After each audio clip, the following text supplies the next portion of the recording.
네, 여러분 안녕하세요. 같이 말씀 함께 큐티 나눔 시간입니다.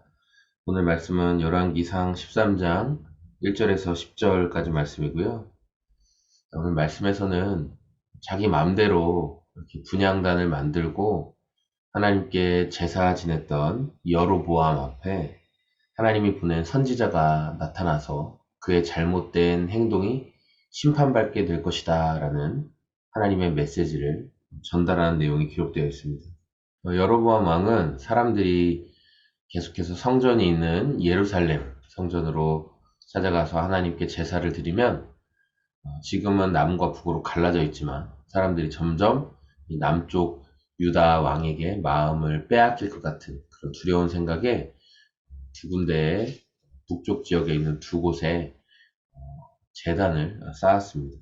단과 베델 이쪽에 제단을 쌓고 거기에서 그냥 자기 마음대로 일반인들을 제사장으로 정해서 너희 사람도 아니고 일반인들을 너희가 이제부터 제사장이다 그런 식으로 해서 제사 드리게 했어요. 근데 이건 하나님 보시기에 악한 행동이었고 우상 숭배의 모습이었습니다.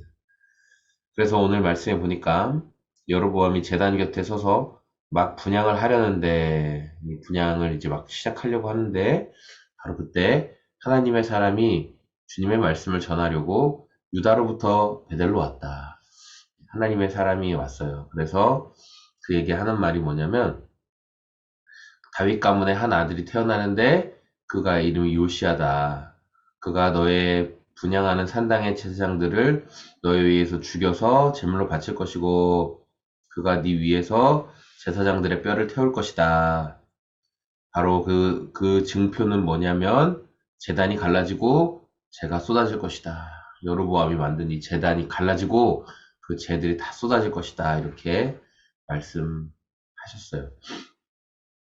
여로보암 이 말을 들으니까 기분이 안 좋잖아요. 그래서 저놈을 잡아라 하는데 그때 손이 마비돼서 다시는 오므릴 수 없게 그렇게 돼버렸어요. 하나님의 말씀이 반드시 응답된다는 것이죠. 그리고 하나님 말씀하신 대로 제단이 갈라지고 제단으로부터 재가 쏟아져 내리고 그 일이 벌어집니다. 근데 이 예언은 앞으로 뭐 10년, 20년 뒤에 일어날 예언이 아니라 300년 뒤에 요시야 왕이 일어나서 종교 이런 문제를 개혁하는 그런 내용을 미리 300년 전에 말씀하신 거예요. 저는 오늘 이 말씀을 묵상하면서 하나님은 말씀하시고 그 말씀을 반드시 지키시는 분이다. 그 약속하신 말씀대로 그 일을 행하시는 분이다라는 것을 다시 한번 묵상하게 됩니다. 그것도 300년이나 전에 앞으로 300년 뒤에 일어날 일을 말씀하시고 이루어 가시는 분이신 거예요. 여기 하나님의 말씀을 전했던 유다에서부터 온 하나님의 사람이 있잖아요. 이 사람이 이제 여로보암의 회유를 받아요. 여로보암이 이 하나님의 사람이 자기 곁에 있으면 그래도 자기에게 어떤 권위가 생길 것 같아서 제 옆에 계셔 주십시오. 먹을 것도 드리고 뭐 선물도 드리고 제가 다 하겠습니다. 그렇게 얘기했는데 하나님의 사람이 저는 그럴 수 없습니다. 왕실 재산의 절반을 준다 해도 저는 당신 옆에 있을 수 없습니다. 밥도 못 먹고 물도 마실 수 없습니다. 그리고 온 길로 되돌아가지도 말고 저는 새로운 길로 해서 아예 당신과 함께 있을 수 없습니다. 그러면서 이제 돌아가거든요. 잘 선택한 일인데 이제 뒤에 보면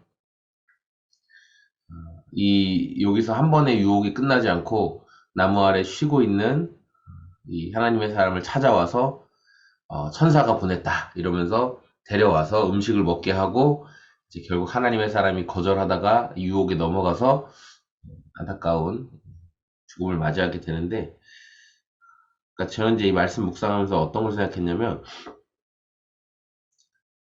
유혹은 한 번에 끝나지 않죠. 유혹이라는 건 여러분 한 번 있고 끝나지 않아요. 이 유혹을 통과하면 그 다음 유혹을 통과하면 또 그 다음 유혹, 끊임없이 유혹이 있어요. 근데 유혹은 계속되는데, 뭐가 중요하냐면, 하나님의 말씀은 변하지가 않았어요. 하나님께서 너 여로보암과 먹지도 마시지도 말고 거기에 머물러 있지도 말고 네가 왔던 길이 아닌 완전 다른 길로 해서 돌아가라. 그들과 절대 같이 있지 마라. 이 약속은 변함이 없어요. 하나님의 약속이 중간에 바뀐 게 아니에요. 그런 말씀하셨겠죠. 여로보암을 따라가라. 여로보암이 보낸 사람을 따라가라. 근데 하나님 약속 바뀌지 않았거든요. 하나님이 이 300년 후에 있을 요시야 왕이 나타나서 이 제단을 다 부서뜨릴 것이다. 변하지 않았거든요. 300년 뒤에 정말 이뤄졌거든요. 근데 우리는 우리 삶에 일어난 어떤 유혹들을 경험하면서 한 번 유혹에 통과하면 그 다음에 찾아오는 유혹, 또 그 다음에 찾아오는 유혹 앞에 타협하고 굴복해버리는 순간이 맞죠. 근데 그때도 우리가 기억해야 될 변하지 않는 그런 이정표와 또 변하지 않는 표지판이 있다면 하나님의 약속이 바뀌지 않았다는 거. 하나님의 말씀이 중간에 바뀌지 않았다는 거. 예. 하나님의 말씀이 중간에 바뀌지 않았다면 우리에게 처음 말씀하신 그 걸음을 계속 걸어가야 되겠죠. 저에게 넌 이것을 해라. 넌 이 일을 감당해라. 하나님 말씀하신 그 약속이 바뀌지 않았다면 하나님이 이제 그만해라. 넌 끝이다. 이제 너는 안 되겠다. 내가 다른 사람 쓰겠다. 내가 더 잘하는 사람 쓸 테니까 너 그만해라. 너 그 사역 그만해라. 너 그 봉사 그만해라. 너 그 섬김 그만해라. 여러분 교회에서 맡고 있는 여러분의 그런 어떤 봉사와 사역들, 자리들, 또 여러분 직분들, 연말이잖아요. 또 이제 12월 달이잖아요. 그럼 항상 이제 이때마다 찾아오는 그 못된 그런 게 있잖아요. 그만둬야지. 올해까지만 해야지. 12월 달까지만 해야지. 11월 달부터 미리 말하고 12월 달에 그만둬야지. 예. 하나님이 그만두라고 하셨으면 그만두세요. 순종해야죠. 그런데 하나님이 그만두라고 하지 않았으면, 하나님의 말씀이 바뀌지 않았으면 어떻게 해요? 해야죠. 계속 해야죠. 근데 우리는 한두 번의 유혹은 넘어가고 그 다음에 또 그만두라, 하지 마라, 포기해라, 열매도 없지 않냐, 뭐 대단한 것도 이루지 못하지 않았냐, 이런 유혹 앞에 우리는 그렇지, 맞아, 내가 무슨 열매를 냈어, 그렇지, 맞아, 내가 잘한 게 뭐가 있어, 그래서 포기해버린다라는 거예요. 그러나 오늘 말씀을 통해서 하나님의 말씀이 변하지 않았다면 우리는 감정이나 상황이나 환경보다 변하지 않는 하나님의 말씀에 순종해서 처음 마음 가지고 계속 그 말씀에 순종하여 나아갈 수 있었으면 좋겠습니다. 하나님의 말씀이 변하지 않았다면 300년 전에 하신 말씀이 300년 뒤에 요시야의 출현으로 정말 응답되게 될 것입니다. 하나님이 여러분께 그 자리, 그 직분, 그 봉사, 그 섬김을 맡기셨다면, 그 교회를 맡기셨다면 하나님께서는 반드시 하나님의 일을 행하실 것입니다. 하나님이 만족하시고 기뻐하시는 일을 행하실 것입니다. 하나님의 일하심을 깊이 경험하는, 그리고 순종으로 반응하는 저와 여러분의 오늘이 다 되시길 소망합니다. 고맙습니다. 안녕히 계세요.